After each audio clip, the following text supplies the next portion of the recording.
Hey everyone, welcome back. I hope you're all doing well. Today, we're talking about something really important, especially if you're relying on Social Security benefits. We're discussing the latest COLA, or cost of living adjustment, increase for Social Security, and whether it's really making a difference for people. Now, at first glance, you might think, hey, any increase is good news, right? But for many folks, it's starting to feel like the COLA just isn't enough to keep up with the rising costs of everyday life. And here's the thing, did you know that the COLA increase for 2025 is set at just 2.5%? It might sound like a small number, and for a lot of people, it translates to an extra $50 or so per month. But when you factor in rising healthcare costs, rent, groceries, and everything else, that extra bit might already feel spent before it even hits your bank account. So today, we're going to explore why this increase feels like it's falling short for so many, what that really means for those on fixed incomes, and, more importantly, what people like you are saying about it. I'll also share some tips on how to make the most of your benefits, even when they seem a little slim. Stick around, because this is something that could impact you directly, and I want to make sure you have the information to navigate it. Now, Social Security benefits have always been seen as a safety net, but the truth is, they were never designed to be a person's sole source of income in retirement.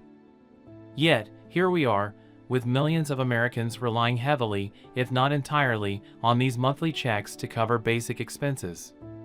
And with inflation slowly creeping up in areas like housing and healthcare, even though overall inflation might be leveling off, it feels like the COLA increase can't keep up with those specific costs. Does that sound familiar to anyone watching? And what's interesting is, the government uses a specific formula based on something called the Consumer Price Index for urban wage earners and clerical workers, or CPIW, to determine this COLA increase. But here's the thing, that formula doesn't necessarily account for the spending patterns of older adults, particularly those who might be spending more on healthcare or prescription drugs. So, even though we see a 2.5% increase, it might not feel like it's addressing the areas where costs are really hitting hard. Speaking of healthcare, I know that many of you have mentioned how Medicare premiums often eat into that COLA increase. In fact, some of you might be thinking, what's the point of an increase if it's just going to be swallowed up by rising Medicare Part B premiums or other healthcare costs? It's a common sentiment, and if you've ever felt like that, trust me, you're not alone. One of the biggest concerns I've seen in the comments is how this COLA increase barely covers the essentials, let alone leaves room for anything extra. People are talking about having to choose between paying for medications or putting food on the table, which is an incredibly tough situation to be in. And honestly, that's where a lot of frustration comes from, feeling like you're treading water rather than getting ahead. And let's not forget, even though this increase is meant to help offset inflation, the reality is that certain key expenses are rising much faster than 2.5%.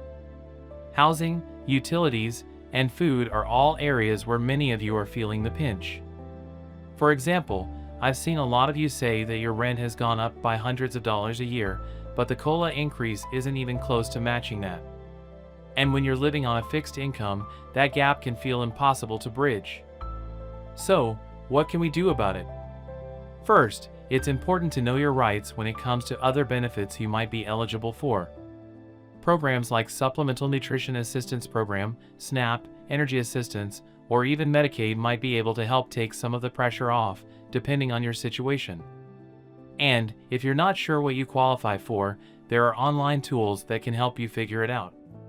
Even if it's just a little extra help, every bit can make a difference when things are tight. Another thing to consider is making sure you're getting the most out of your benefits by double-checking your Medicare plan. Sometimes switching to a plan that better fits your needs can free up a little extra cash each month. It's worth taking a look at what's available during open enrollment, especially if your healthcare costs are eating into that COLA increase. But, beyond personal tips and adjustments, I think a lot of us are wondering, what's the long-term solution? Some people have been calling for the government to use a different index to calculate the COLA, something that better reflects the spending patterns of seniors. There's something called the CPIE, which stands for Consumer Price Index for the elderly. The idea is that this index could more accurately measure the inflation experienced by older Americans, particularly in areas like healthcare, but right now, it's not the one being used. So, if this is an issue you care about, it might be worth reaching out to your representatives and letting them know how you feel. Advocacy is a powerful tool, and sometimes, the more people who speak up, the more likely we are to see change. And let's talk about the future for a second. There's also the broader question of how long Social Security will be able to keep up with these increasing costs. There have been talks about potential funding shortfalls in the next decade or so, which could lead to benefit cuts if nothing is done. That's a scary thought for anyone who relies on these checks. But for now, the best we can do is stay informed, be prepared, and make the most of the benefits we have today. I know this is a topic that brings up a lot of emotions. It's tough to feel like the system isn't meeting your needs when you've worked your whole life and paid into it. And, from what I've seen in the comments, a lot of people feel like they're just scraping by. So, if you're feeling that way too, know that you're not alone in this. There's a whole community out here that understands the struggle. Before we wrap up, I want to hear from you. How is the COLA increase affecting you? Do you feel like it's helping, or is it just a drop in the bucket compared to rising costs?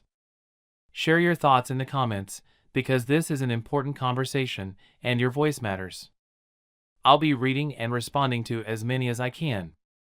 And, if you found today's discussion helpful, don't forget to subscribe for more content like this. We talk about all things personal finance, and my goal is always to give you the information you need to make the most of your money. Thanks so much for watching, and take care.